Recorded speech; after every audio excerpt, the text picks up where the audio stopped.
नमस्कार, वीडीटीवी भारत में एक बार फिर आप सभी का स्वागत है। आज के कार्यक्रम में हम बात करेंगे भाजपा के एक वरिष्ठ नेता, महान राजनीतिज्ञ, भाजपा के प्रदेश उपाध्यक्ष और अलवर रामगढ़ से 3 बार विधायक रहे श्री ज्ञानदेव आहूजा जी से। ज्ञानदेव जी, वीडीटीवी भारत के लिए समय निकालने के लिए बहुत बहुत धन्यवाद। आपको भी धन्यवाद, बहुत बहुत धन्यवाद आपको, आपके स्टाफ को। जैसा कि आप जानते हैं कि हम आजकल सिर्फ और सिर्फ कोरोना की बात कर रहे हैं। कोरोना एक इस तरह की महामारी बन चुका है जिससे पूरा विश्व जूझ रहा है। लेकिन अगर हम बात करें आपके क्षेत्र अलवर की और प्रदेश की, तो किस तरह की स्थिति अभी फिलहाल है? देखिए, मेरे क्षेत्र अलवर में मैं रामगढ़ से लगातार विधायक रहा। वर्तमान में जैसा आपने कहा, मैं प्रदेश उपाध्यक्ष हूँ और साथ में राष्ट्रीय प्रतिनिधि, I am member of national council BJP. Alwar जिले में कोरोना बहुत कम आगे बढ़ा। वैश्विक बीमारी है, बिल्कुल सही है, लेकिन अलवर जिला मेवात होते हुए भी, हालांकि मेवात में बहुत सारे मदरसे और मस्जिद, जहां राजस्थान से बाहर के, पहले बंगाल, बिहार और उड़ीसा के मौलाना और मौलवी थे, बाद में विदेश के भी आए, परंतु वहां तबलीग जमात जिसके कारण से कोरोना पूरे देश में बढ़ा, मरकज के कारण, निजामुद्दीन के कारण, उसके जमाती अलवर में कम आए, मेवात होते हुए भी, इसलिए अलवर में ज़्यादा नहीं बढ़ा। कोई एक आध केस, पहले केस हुआ, 2 केस। अब बानसूर में एक ट्रक ड्राइवर जो कहीं बाहर गया, उसके साथ में उसका एक साथी बाहर गया, तो बानसूर में 2 केस हुए हैं, एक केस शायद और हुआ है। बानसूर जिला अलवर में ही है, एक विधानसभा क्षेत्र है। बाकी कोरोना का शुरू में बहरोड में और एक किशनगढ़ में, माचा गांव में, लेकिन ज़्यादा से ज़्यादा 7 केस हुए। वो पहले जो थे वो ठीक हो गए, अब बानसूर वाले, उनका इलाज चल रहा है। पूरे देश में कोरोना इस समय, जैसा आंकड़ा मेरे सामने मुझे ध्यान में है, 42,533 का आंकड़ा है और 1,373 मौतें हुई हैं और लगभग 11,707 ये अपने जीवन को बचा भी चुके हैं, कोरोना के में स्वस्थ है। नरेंद्र जी मोदी, श्रद्धेय नरेंद्र मोदी प्रधानमंत्री भारत सरकार ने जिस ढंग से कंट्रोल किया, लॉकडाउन किया और पूरे देश में अनुशासन का पालन करते हुए देश की जनता ने 135 करोड़, इस समय देश का सबसे दुनिया का बड़ा देश, लोकतंत्र चाइना के बाद, ये कोरोना चाइना से ही, वुहान से प्रारंभ हुआ, जो वहाँ का औद्योगिक क्षेत्र है। लेकिन हम लोग जानते हैं कि कोरोना वहाँ मांसाहारी मार्केट से, और जैसा कहा गया, सब तरह के जीव जानवर वो खाते हैं, वुहान में शुरू होकर और धीरे धीरे पूरे दुनिया में आगे गया। आश्चर्य यह है कि जिस अमेरिका में हमारे देश के लोग इलाज करवाने जाते थे, कैंसर का, टीबी का और बड़ी बीमारियों का, हार्ट का, उस अमेरिका में सबसे ज़्यादा लगभग 70,000 के करीब मौतें हुई हैं और 12 लाख से ज़्यादा समय संक्रमित हैं। भारत में बहुत बचा हुआ है, वो बचा हुआ है दूरदृष्टि रखने वाले दूरदृष्टा माननीय प्रधानमंत्री जी के कारण। अभी भी महाराष्ट्र में पूरे देश में नंबर 1 पर इसलिए है कि मैं चूँकि लेबर लीडर भी रहा हूँ, 20 वर्ष, लगभग 2 दशक मजदूर नेता रहा हूँ। धारावी महाराष्ट्र में, मुंबई में एक एरिया है जो सघन है, लगभग, वैसे तो लगभग 15 लाख की वहाँ आबादी है, बहुत सघन, बहुत सकड़ी गलियां, सकड़े रास्ते हैं और मजदूरों की बस्तियां हैं उनमें, लेकिन 7-8 लाख कहा टीवी ने। मैं तो खुद आंखों से उस धारावी को देख चुका हूं, क्योंकि मैं टेक्सटाइल के लेबर से वहां मिलने गया था। मुंबई वहां नंबर 1 पर है, फिर पुणे है, नागपुर है। आश्चर्य है कि दिल्ली में मरकज के कारण, वहाँ के मुख्यमंत्री जी ने मरकज के, जब 28 तारीख को मौलाना वहाँ से गायब हुए थे, मौलाना साहब, उसके बाद 4 दिन बाद उन्होंने कहा नहीं, दिल्ली पूरा कंट्रोल में है, यहाँ ऐसी कोई बीमारी नहीं फैली है। लेकिन बाद में उनको ये मानना पड़ा, उनको ये कहना पड़ा कि मरकज के तबलीग के कारण दिल्ली में असर हुआ है। अब दिल्ली में भी लगभग 4,500 से ऊपर संक्रमित लोग हैं। दिल्ली, महाराष्ट्र, गुजरात, मध्य प्रदेश, राजस्थान और उसके बाद में तमिलनाडु, उसके बाद तेलंगाना, ऐसे लगभग स्टेट्स में है।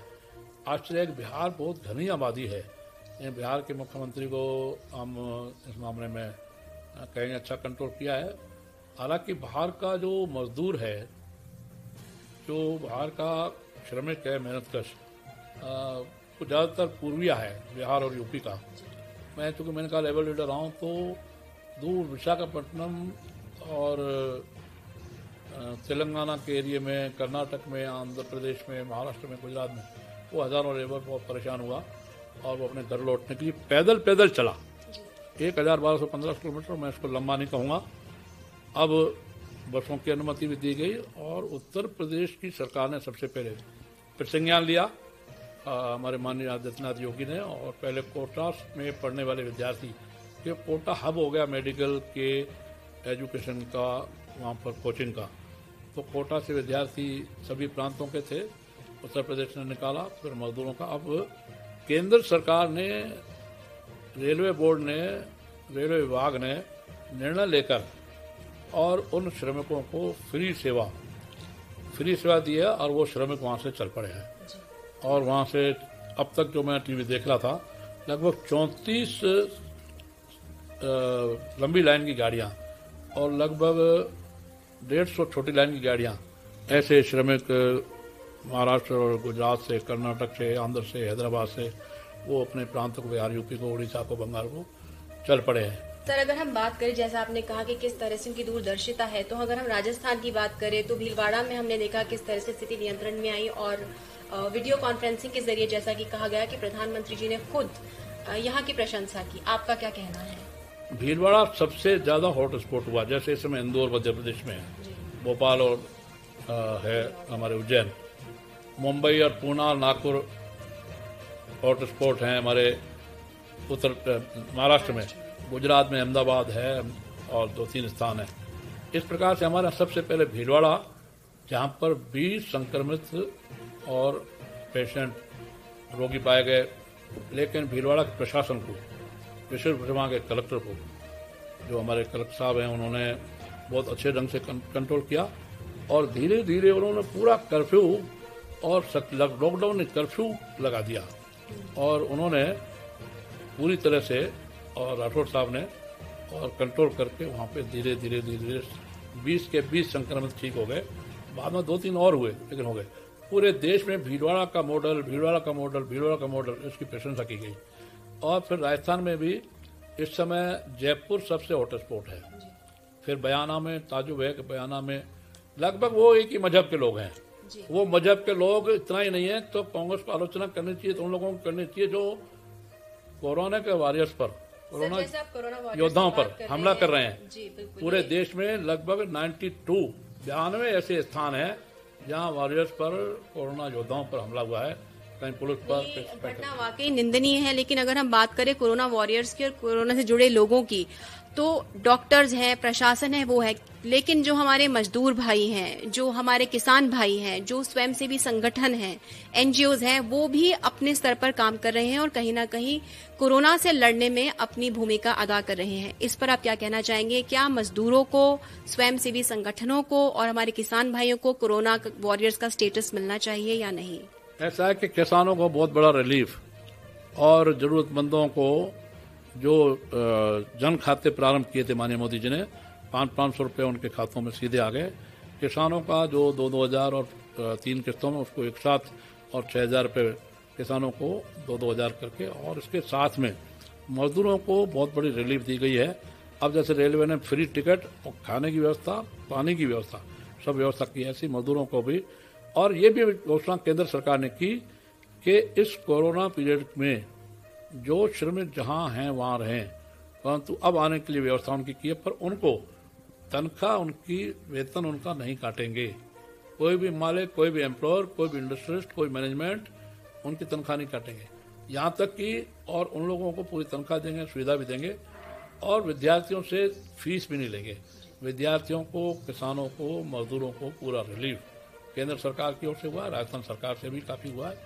राजस्थान में एक दुर्भाग्य रहा कि पक्षपात किया गया खाने पीने के मामले में, जो तुष्टीकरण की नीति, उसकी हमारे कुछ नेताओं ने आलोचना की, पर मैंने नहीं की।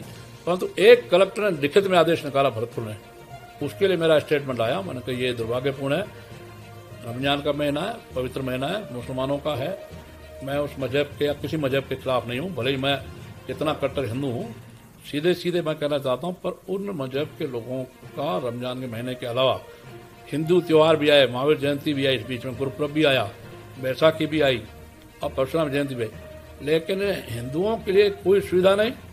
एक मजहब विशेष को तुष्टीकरण के नाते खुश करने के लिए, और उनको सुबह 3 बजे से सहरी करेंगे, उनको खजूर खिलाएंगे, उनको मीठा खिलाएंगे, ये दुर्भाग्यपूर्ण है। ऐसी तुष्टीकरण की नीति नहीं होनी चाहिए। सबसे बड़ी बात यह है कि सबको समान समझना चाहिए। वॉरियर्स ने, अंत में मैं निवेदन करूंगा, वॉरियर्स ने, डॉक्टर्स ने, सफाई कर्मचारियों ने और साथ में हमारे मेडिकल ने बहुत बड़ा काम किया। उन वॉरियर्स का स्वागत होना चाहिए।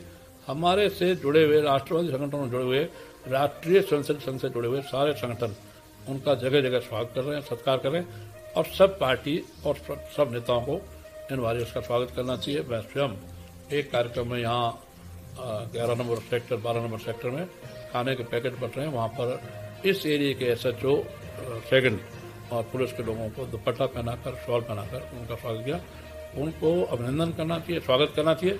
और इस देश में जो कर्म योद्धा हैं, जो कोरोना योद्धा हैं, जो सेवा कर रहे हैं, मेडिकल के लोग या स्वीपर्स, हमारे सफाई कर्मचारी या हमारे पुलिस के लोग, इस रिस्क लेकर के, जोखिम लेकर के आज घूमना और कोरोना बीमारी के समय, वैश्विक बीमारी के समय बहुत बड़ा जोखिम है। उस जोखिम को उठा करके सेवा करें। उनका स्वागत और उनका अभिनंदन। ज्ञानदेव जी, चलते चलते संक्षिप्त में आप हमारे दर्शकों को क्या संदेश देना चाहेंगे? देखिए, मैं अलवर जिले का हूँ और फिर राजस्थान हेडक्वार्टर्स में मेरा हो गया प्रदेश उपाध्यक्ष नाते। अब पूरे देश की जनता को, प्रदेश की जनता को, जिले की जनता को, सबको एक संदेश है कि लॉकडाउन का पूरे अनुशासन और मर्यादा के साथ पालन करें, घर में रहें, सुरक्षित रहें, और केंद्र की जो गाइडलाइन है उसमें चाहे दुकानदार, चाहे व्यवसायी, और सबसे बड़ा उदाहरण तो रतन टाटा साहब ने रखा है, श्रीमान रतन टाटा साहब ने, कि 2020 में हम अपने व्यापार को, व्यवसाय को, लाभ को और हानि को छोड़कर सिर्फ 2020 में हम कैसे बचें, हम कैसे सुरक्षित रहें, जो उन्होंने कहा है, मैं उसी संदेश को, उनके संदेश को दोहराते हुए लॉकडाउन का पालन करें और बिल्कुल मर्यादित रहें, अनुशासन रहें, सुरक्षित रहें, घर से बाहर न निकलें, आवश्यक कार्य है तो भी जहाँ तक वो संभव हो बाहर न निकलें। इतना ही निवेदन करें। ज्ञानदेव जी, आपने हमसे बात की, अपना अमूल्य समय निकाला, इसके लिए बहुत बहुत धन्यवाद। तो हमारे साथ थे भाजपा के वरिष्ठ नेता, भाजपा के प्रदेश उपाध्यक्ष ज्ञानदेव आहूजा जी, जिन्होंने कोरोना की स्थिति पर अपने विचार रखे और बताया किस तरह से प्रदेश सरकार और राज्य सरकार और केंद्र सरकार एकजुट होकर के कोरोना के खिलाफ अपनी जंग लड़ रही है। तो VDTV भारत की तरफ से यही अपील, stay home, stay safe. Gyandev ji, हमसे बात करने के लिए बहुत बहुत धन्यवाद। धन्यवाद आपको, आपके स्टाफ को।